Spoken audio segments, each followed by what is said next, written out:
दोस्तों, क्या किसी ने मरने के बाद कभी आपसे बात की है? अजीब लगता है ना। मेरे परिवार के साथ यही हुआ था। सीमेंट की ट्रक आने वाली है, ऐसा मालिक ने बताया। एक बड़ा अपार्टमेंट बनाने का काम चल रहा था। हमारा वहां काम था कढ़ाई पर गर्मा गर्म वड़ा पाव बनाना और मजदूरों को पकौड़ा वड़ा पाव बेचना। हमारा वो बिजनेस भी वही नई साइट पर शुरू किया गया था। बिल्डर ने हमें रहने के लिए नई जगह दी और कंस्ट्रक्शन साइट पर आने वाले सामान की देखभाल करना हमारा काम था। गांव के बाहरी इलाके में स्थित ये जगह थी। जगह काफी सुनसान थी। मजदूर सुबह आते थे और शाम को चले जाते थे। आने वाले माल पर नजर रखने के लिए हमें रात तक डटे रहना पड़ता था। कभी रेत, कभी सीमेंट तो कभी सरिया आती थी। हमारे परिवार में 6 लोग थे। मैं यानी विशाल, मेरे पिता नामदेव, माँ सक्कू, मेरी पत्नी रानी, मेरी छोटी बहन तन्नू और छोटा भाई राजा उस जगह पर रह रहे थे। हमें वहां आकर 2-3 दिन हुए थे। वह पूर्णिमा की रात थी। निर्माण स्थल से 50-100 मीटर की दूरी पर हम शौच करने जाते थे। रात का समय था, करीब 10:30 बज रहे थे। रेत की ट्रक 11 से 11:30 के बीच आने वाली थी। मैं और राजा दोनों ने बाल्टी ली और निकल पड़े। हम दोनों झाड़ियों के बीच से अपना रास्ता बनाते जा रहे थे। झाड़ी के दूसरी तरफ पत्थर से बनी कब्रें दिखाई दे रही थी। लगभग 10 से 15 कब्रें होंगी। दादा, ये शमशान है क्या? क्या इसका निर्माण पुराने ढंग है? दादा, क्या हम शमशान में रह रहे हैं? नहीं राजा, हम शमशान में नहीं रहते। शमशान दूर है, देखो यहाँ से 100 फीट की दूरी पर है। हम धीरे धीरे आगे बढ़ रहे थे कि तभी हमें एहसास हुआ कि कोई बातें कर रहा था। हमने वहां देखा पर कोई दिखाई नहीं दिया। तभी राजा ने मुझसे कहा, दादा, क्या हम थोड़ा और आगे जाकर देखें? उसी समय झाड़ियों में हलचल दिखाई दी। राजा और मैं दोनों उस हलचल की ओर बढ़ने लगे। बड़े ध्यान से सुनने के बाद आवाज सुनाई देने लगी। 2 लोग बातें कर रहे थे। विजू के घर गया था, बाहर से देखा, बहू घर अच्छे से संभालती है। मैंने आपसे कहा था ना। वासंती सही मायने में एक अच्छी लड़की है जो हमारे बाद घर की देखभाल करती है। प्रभा अभी भी नहीं बदली, वो अभी भी बुरी चीजों की लत में है। मालती एक ऐसी लड़की है जो अपने गांव का और परिवार का सम्मान बढ़ाती है। मैं जानती थी, इसलिए मैंने खेत उसके नाम पर कर दिया। 2 लोग बात कर रहे थे। वे पति पत्नी थे। पत्नी अपने पति को बहू के बारे में बता रही थी और उसका नाम गांवकर था। हमने अनुमान लगाया पर हमें अभी भी कोई दिखाई नहीं दे रहा था, लेकिन उनकी बातचीत साफ साफ सुनाई दे रही थी। कुछ दूर चलने के बाद हम दोनों एक चट्टान पर बैठ गए। बातचीत बहुत रोचक हो रही थी। राजा ने कहा, शमशान जैसी जगह में बूढ़े पति पत्नी इतनी देर रात में इस घने अंधेरे में क्यों आए हैं? उसी समय मेरे मन में एक विचार आया। हम उन लोगों को देख नहीं सकते लेकिन उन्हें सुन सकते हैं। क्या ये असली लोग हैं या फिर कुछ और शक्ति है? वहीं दूसरी ओर झाड़ी में 2 व्यक्ति एक डंडे पर बैठे दिखाई दे रहे थे। राजा और मैंने दोनों ने पीछे मुड़कर देखा और वो गायब हो गए। हम दोनों उस जगह पर पहुंचे। वहां आसपास 2 कब्रें थी। मैंने टॉर्च की रोशनी में देखा, उस कब्र पर कुछ कुरेदा हुआ था। नाना साहेब राजवी गांवकर, जन्म 1940, मृत्यु 7/5/1995। उसके बगल में एक और कब्र थी जिस पर एक नाम लिखा था, सुनीता नाना साहेब गांवकर, जन्म 1950, मृत्यु 7/5/1995।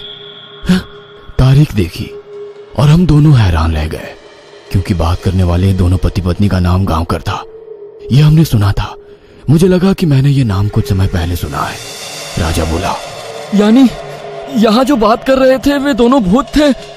दोनों की मौत एक ही दिन हुई थी, यह उस पर लिखा तारीख से पता चला था। दादा, हमें चुपचाप यहाँ से चले जाना चाहिए। ये एक शमशान है। हमें अभी यहाँ से निकल जाना चाहिए। और हम दोनों वहां से वापस अपने घर की ओर चल दिए। काफी देर तक चलने के बाद हमें लगा कि दूरी बीत रही थी, लेकिन एक निश्चित दूरी के बाद कब्रें दिखाई दे रही थी। मैंने पीछे मुड़कर देखा, लेकिन अब नजारा डरावना था। एक बूढ़ी औरत और एक बूढ़ा दोनों कब्र पर बैठे दिखाई देने लगे। मैंने राजा से कहा, जल्दी करो, पीछे 2 लोग हैं, हम शायद छलावा में फंस गए हैं।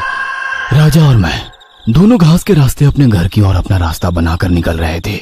जब घास खत्म हो जाती तो कब्रें फिर से दिखाई देती और पीछे मुड़कर देखता तो दो बूढ़े कब्रों पर बैठे दिखाई देते थे। 1 घंटे तक ये खेल चलता रहा। अंत में हम दोनों थक गए और एक पेड़ के पीछे छिप गए। वहीं हमने बाकी 2-3 कब्रों को थोड़ा हिलते हुए देखा। वो भी बोल रही थी। अगर आपने माँ और पिताजी की बात सुनी होती तो ऐसा नहीं होता। माँ और पिताजी की वजह से ही हमारी जान गई है, ये भूल मत मालती।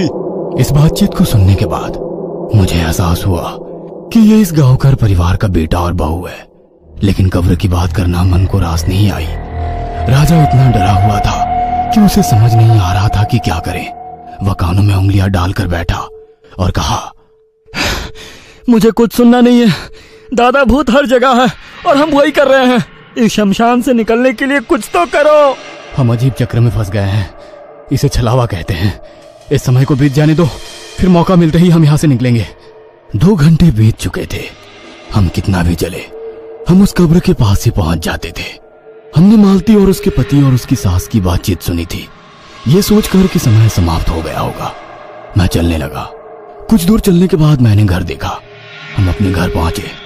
घर के लोग इंतजार कर रहे थे। हम दोनों को देखकर उन्होंने कहा, अरे तुम कब से चले आ रहे हो? ट्रक आकर चला भी गया। राजा ने बाबा को गले लगाया और कहा, बाबा, हम दोनों बाल बाल बच गए।